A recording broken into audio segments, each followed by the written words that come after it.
우리에게 주신 하나님의 말씀은 출애굽기 20장 12절입니다.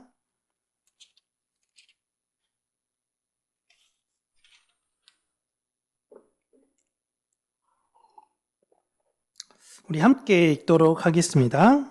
내 부모를 공경하라. 그리하면 내 하나님 여호와가 내게 준 땅에서 내 생명이 길리라. 아멘. 우리 한 번 더 읽을까요?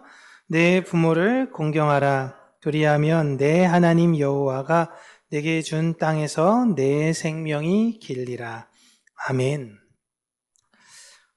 어떻게 하다 보니까 오늘 설교 제목도 유행가 가사 제목과 이제 하늘바라기라고 전 유행가 가사 제목으로 이제 땄는데요. 제가 이렇게 짓는 이유를 여러분들께 말씀드렸죠. 낭만을 위하여, 너를 위해 계속 이렇게 가면서 여러분들께서 세상의 문화와 어떤 매체를 접하실 때마다 한 번이라도 더 하나님의 말씀을 묵상하고 생각했으면 바라는 마음으로 이런 말씀을, 이렇게 제목을 정하게 되었어요.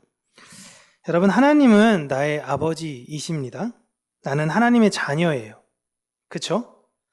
그리고 하나님은 나를 이 세상의 아버지로 세우셨다라는 것이 지난 4계명까지의 내용이었습니다. 아버지와 아들의 역할은 말씀을 통해서 우리가 바로 이해할 수가 있어요. 우리는 말씀을 통해서 내가 이 세상에서 이게 아버지의 역할이었구나, 이게 아들의 역할이었구나 라는 것을 생각해야 된다라는 것입니다. 아버지는 자녀들에게 어떻게 대해야 되는가? 자녀는 부모에게 어떻게 해야 하는가? 우리는 하나님의 아들로서 이 세상의 부모와 자녀로서 이 말씀을 잘 새겨야 하는 것입니다. 성경을 보시면요, 하나님이 부모님들에게는 수많은 명령을 내리십니다. 이렇게 해라, 저렇게 해라. 근데 그 모든 명령은 자녀들을 올바른 말씀으로 가르치라 라는 것으로서 수렴돼요. 그러니까 성경에 다양하게 부모들에게 권면하는 말씀이 있는데요. 내용을 쭉 모으면요, 너의 자녀를 올바른 말씀으로 잘 가르쳐라 라는 겁니다. 올바른 말씀을 가르치기 위해 부모로서 가장 중요한 것이 무엇이냐? 바로 4계명입니다. 그들에게 안식을 제공하라 라는 거예요. 그게 4계명입니다. 4계명은 일요일에 교회 와라 이런 이야기가 아니에요. 부모들아, 네가 속한 공동체에 안식을 베풀어라. 네가 안식의 존재가 되어야 된다 라는 것이 4계명이에요. 부모는 힘의 질서를 그 집안에 가르치는 것이 아닙니다. 이 세상은 그것을 가르쳐요. 부모가 위, 자녀가 아래, 이것이 이 세상의 힘의 질서입니다. 그런데 성경은요, 자녀와 공동체에 안식을 주어야 한다라는 겁니다. 누가 그렇게 하셨으니까요? 하나님이 그렇게 하셨으니까요. 그 안식 속에서 올바른 말씀을 가르쳐야 한다라는 것입니다. 그렇다면 부모에겐 하나님께서 그렇게 요구하셨다면 자녀들에게 하셨던 명령은 무엇일까요? 성경에서 자녀에게 요구했던 건요, 딱 하나입니다. 딱 하나밖에 없어요. 그게 뭐냐면 안식을 주는 내 부모를 공경하라. 오늘의 말씀입니다. 여기서 여러분, 공경하라 라는 의미는요, 효도하라 라는 것이 아니에요. 이걸 잘 인식하셔야 됩니다. 공경과 효도는 다른 것입니다. 사람들은 부모를 공경하라 라고 이야기하면 효도를 하라 라는 것으로 먼저 인식을 합니다. 물론 효도하지 말라는 게 절대 아니에요. 효도를 하셔야 됩니다. 그런데 부모를 공경하라라는 오늘 10계명의 이 말씀을 효도해야 된다라고 단순히 치환하지 마시라는 거예요. 부모를 공경하라라는 것은 안식을 가져다 주는 부모를 무겁게 여기라는 의미로 최고의 존중을 보이라라는 것입니다. 모든 부모가 자녀에게 최고의 것을 주지는 못해요. 그런데 그 마음은 언제나 최고의 것을 주고 싶어 하죠. 그러나 최고의 것은 못 줍니다. 심지어 돈이 진짜 많은 재벌의 자녀들은 여러분 진짜 자족하면서 살 것 같죠. 이 정도면 만족해. 이 정도면 됐지. 그렇지 않습니다. 왜 우리 아빠는, 왜 우리 엄마는 조금 더 그게 자녀의 마음이에요. 그러나 그 자녀에게 하늘의 안식을 주려는 부모가 있어요. 성경은 그것이 최선이다라고 이야기를 하고 있습니다. 돈, 명예, 지식 이게 아니라 안식을 주어야 된다는 것이 최고의 것이에요. 그러한 자녀는 그 부모를 존중해야 한다라는 것입니다. 그러나 자녀는 부모의 마음을 전부 다 헤아릴 수가 없어요. 이게 어쩔 수가 없습니다. 이제 내가 자라고 결혼을 하고 아이를 낳게 되면요, 부모의 마음을 어렴풋이 이해가 되는 것은 있습니다. 그래서 아이를 낳지 못하는 사람들은 결혼을 해서 나이가 아무리 많아도 아이가 없을 경우면 아직 어른이 아니다라고 이야기를 하죠. 부모가 되어서 자녀에게 안식을 주려는 그 마음을 헤아리기 어렵기 때문에 그 이야기를 하는 것입니다. 역시 마찬가지로 자녀는 그 부모의 마음을 절대 이해하기가 어려워요. 그런데 아주 특이하게도 부모의 마음을 헤아리는 자녀들이 있습니다. 그들을 세상에서 뭐라고 부르죠? 부모의 마음을 이해하려는 자녀들 보면 쟤 철들었어 라고 이야기합니다. 쟤 철들었다 라고 이야기를 해요. 하나님은 자녀들에게 지금 무엇이라고 이야기하냐면 너희들 철들어야 된다 라고 이야기를 하시는 거예요. 즉 부모의 마음을 헤아려 봐라 라고 자녀들에게 요구하고 있는 거예요. 여러분 지금 이런 자녀들이 7살, 8살 이런 자녀들에게 요구하는 내용들이 아닌 겁니다. 이것은 하나님께서 자신의 자녀들인 우리에게 너희들 하나님 아버지인 내 마음을 한번 너희들이 생각해 보겠니? 라는 걸 지금 요구하고 계시는 거예요. 그런데 이 세상에서 부모의 마음에 1도 관심이 없는데 하나님 마음을 헤아린다 라고 이야기하는 것 자체가 모순이 될 수 있어요. 많은 젊은이들의 예배를 가면요, 하나님의 마음을 품기를 원합니다. 주님 마음 내게 주소서 라고 막 고백하고 눈물 흘려요. 근데 그들이 실상 부모에게 대하는 모습들을 보면 그게 일맥상통할까? 라고 할 때 그렇지 않은 경우가 상당히 많이 있다라는 것입니다. 하나님의 마음을 진짜 알기를 원합니까? 라고 젊은이들에게 말한다면 여러분 부모님이 여러분에 대한 그 마음을 한번 헤아려 보시기를 바랍니다 라고 이야기하는 거예요. 하나님을 향한 그 마음과 부모를 향한 마음이 다른 것이 아니에요. 하나님께서 말씀하십니다. 계명을 요약해보자. 어떤 계명이 가장 크니?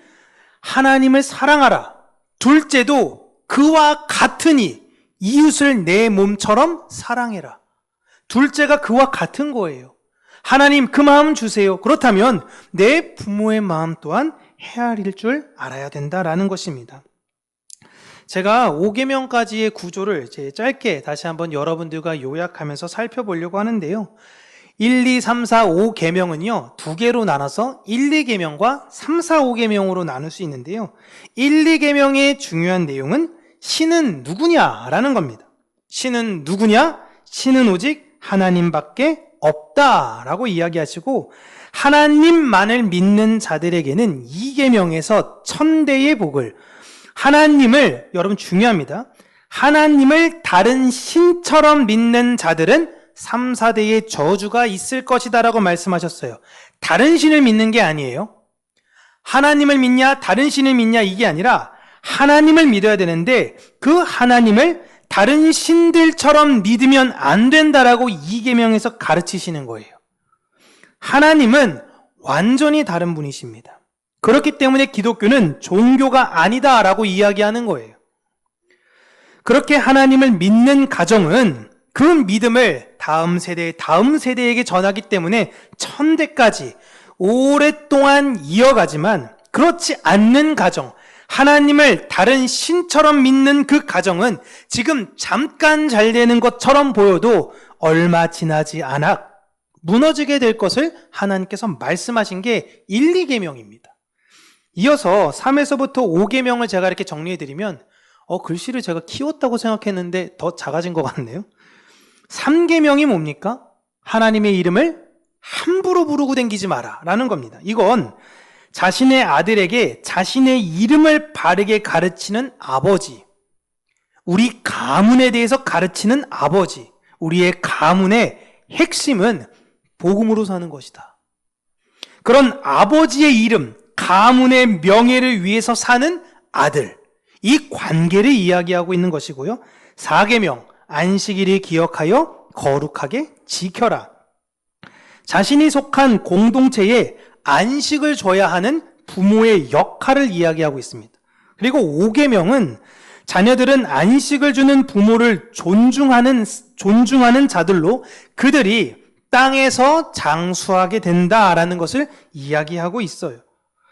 하나님을 바르게 믿는 자들이 천대까지 그 믿음을 이어가는 자들인 것이고, 이 땅에 하나님 아버지의 이름을 지키며 하나님께서 자신의 공동체를 지키시듯이 내가 그 부모로서 나에게 속한 공동체에 안식을 주고 부모이신 하나님을 존중하는 것처럼 내 부모의 마음을 헤아리려는 그 가정은 하나님의 땅에서 영원히 살게 될 것을 하나님께서 약속하신 겁니다. 천국은 누가 들어갈 수 있냐? 너 부모로서 집안에 안식을 주고 있니? 그럼 너는 자녀로서 그 부모를 존중하고 있니? 그것이 하나님의 은혜와 뜻 안에서 그 가정이 계속적으로 이어져 가고 있니? 그들이 천국에 가게 될 것이다 라고 말씀하신 거예요. 단순히 부모에게 효도하면 오래 산다라는 것이 5계명의 내용이 아닙니다. 여러분, 아브라함이라는 사람은요, 아버지 데라가 살아있을 때 하나님께서 그를 부르셨습니다. 너 아버지와 친척 집을 떠나라 라고 했습니다. 그때 아브라함은 집안의 장남이었어요. 장남으로서 그 역할을 했어야 합니다. 그런데 아브라함은 하나님의 말씀을 듣고 포기했어요. 떠났습니다. 이게 효도입니까? 또 아들이 둘 있는 이영미 권사님께 여쭤본다면 그렇게 했다고 생각해 보세요. 아들이 동생 입장에서는 야 땡큐다 이게 생각할 수 있긴 하겠지만 이게 효도인가요? 핸드폰이 있습니까? 뭐가 있습니까? 떠나면 못 보는 거예요. 예수님은요, 아버지가 돌아가셨습니다. 그 아버지 요셉이 돌아가시고 어머니와 형제들을 위해서 이제 살았어야 돼요. 예수님은 장남이었습니다. 장남으로서 아버지 역할을 충실하게 했어야 돼요. 근데 예수님이 뭐 하셨죠? 장남의 역할을 포기했습니다. 나이 30 되더니 갑자기 집 나가버렸어요. 그래서 결국에는요, 야, 니네 형 어디 있냐? 니네 형 좀 찾아봐라. 그래가지고 엄마가 형제들이 예수님을 찾아오기까지 했습니다. 거기다 대고 누가 내 어머니고 누가 내 형제냐 이런 말씀까지 하셨어요. 여기에 무슨 효도가 있습니까? 여러분이 어머니로서 아들한테 그런 이야기를 들었다고 생각해 보세요. 어떠세요? 우리 아들은 독립적이야. 어디서 그렇게 얘기할 수 있긴 하겠지만 내 마음이 찢어지잖아요. 아들을 좀 보고 싶은데. 응? 여러분, 5계명은요 효도에 대한 말씀이 아니에요. 부모와 자식 모두가 서로의 관계 속에서 하나님의 마음을 알고 배우는 겁니다. 왜 하나님이 나를 우리 부모님의 자녀로 이때 태어나게 하셨을까? 하나님이 마음만 먹으신다면 나를 50년 더 일찍 태어나게 하실 수도 있잖아요. 근데 나를 왜 이때 태어나게 하셨고 왜 이 부모님을 만나게 하셨느냐라는 겁니다. 이걸 헤아려야 된다라는 것이에요. 예수님께서는 많은 유대인들이 부모님을 봉양하지도 않으면서 하나님을 위해서 산다고 하는 사람들을 책망하셨습니다. 오늘날 젊은 사람들이 굉장히 유의해야 되는 거예요. 그러지 말라는 겁니다. 그렇다고 완벽하게 부모와 자녀의 역할을 하라라는 것이 아니에요. 완벽한 것도 없습니다. 다만 무엇이냐라고 하면요, 부모로서는 자녀를 볼 때 내가 조금 더 뭔가 챙겨줄 수 있는 게 있지는 않을까? 내가 얘를 진짜 안식 가운데 거하게 하려는 것일까? 라는 걸 인식하고 살아야 되는 것이고, 나는 부모님의 그 마음을 조금 더 헤아리려고 자녀로서 애써야 된다라는 거예요. 반대로 나 정도면 이 정도면 효도하는 거 아닙니까? 자녀로서 이런 말 하지 말고 부모로서 먹여주고 키워줬으면 됐지 뭘 더 어떡하란 말이야, 이렇게 하지 말라는 거예요. 이 관계는 이미 틀렸어요.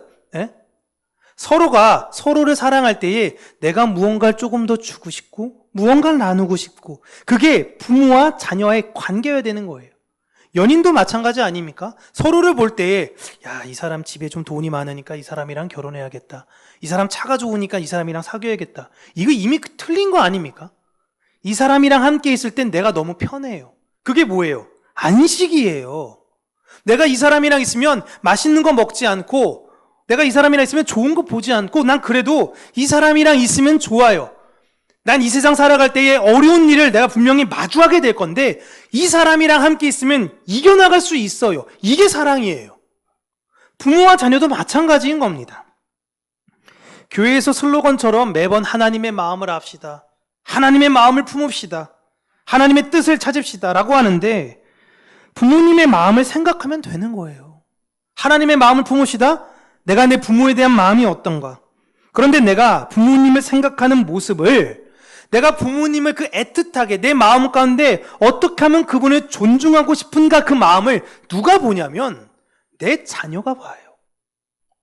그게 교육이다라는 겁니다. 하나님께서 왜 사람을 만드셨고 가정을 만드시고 자녀를 낳게 하실까요? 이 불편한 과정을 왜 계속 하시는 걸까요? 플라나리아처럼 자웅동체로 딱 만들어요. 암수 구분이 없어요. 그래서 한 20살쯤 되면요, 내 몸을 잘라서 또 다른 윤바울 주니어 이렇게 딱 만들면 편하지 않습니까? 그렇게 자꾸 하나님께서 확장시킬 수도 있잖아요. 그렇게 생식하게 만드셔도 되잖아요. 플라나리아라는 게 있잖아요. 굳이 부모와 자식의 관계를 만드신 이유는 하나님 아버지의 마음을 알고 그 마음으로 자녀들에게 안식을 주는 훈련을 시키시는 것이고, 자녀들은 부모에게 순종하는 것으로 내가 삶에서 하나님께 순종하며 살아가야 되는 것이구나 라는 걸 배우라고 하는 것입니다.